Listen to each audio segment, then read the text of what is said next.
जय श्री कृष्णा। हम सुन रहे हैं श्रीमद् भगवद गीता अर्जुन विषाद योग, अर्जुन के ही भाव से।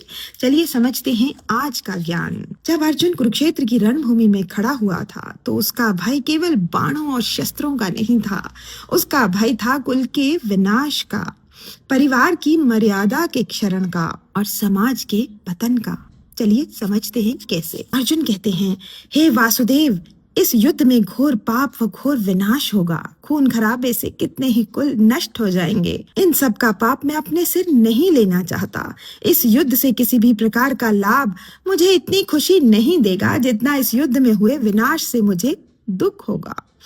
हे गोविंद, ये सब मेरे ही कुल के लोग हैं। कुल का नाश होने से सब कुछ नष्ट हो जाएगा। ऐसी ही स्थिति में सनातन धर्म कैसे बच पाएगा?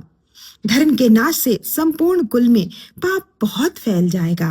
क्या ये परिवार ही नहीं है जो हमें अपने गुणों से, जड़ों से, अपने आदर्शों से जोड़ कर रखता है? दोस्तों, आप अपनी चारों तरफ नजर घुमा कर देखिए। जहाँ परिवार का सम्मान नहीं, वहाँ कुछ भी अच्छा नहीं होता और ऐसे ही परिवार अंत की ओर जाता है। आगे अर्जुन कहते हैं, हे जनार्दन, जिन लोगों का कुल धर्म नष्ट हो गया हो उसका नरक में वास होता है, यानी उनकी लाइफ नरक बन जाती है।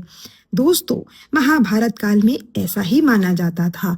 कुल की मान्यता इतनी थी कि जिसके कुल का नाश हो जाता था तो माना जाता था कि ये हमेशा नरक में ही रहेगा। इसलिए कुल का सम्मान करना, कुल की रक्षा करना, कुल का मान बढ़ाना बहुत बड़ी बात मानी जाती थी। अर्जुन द्वारा ही नहीं, ये हम सब भी तो सुनते आए हैं। जो कुल का सम्मान नहीं करते वे नरक में ही तो वास करते हैं। इसे ध्यान से समझें कि जहाँ या जिस घर में धर्म नहीं होता वो जगह अपने आप ही नरक बन जाती है।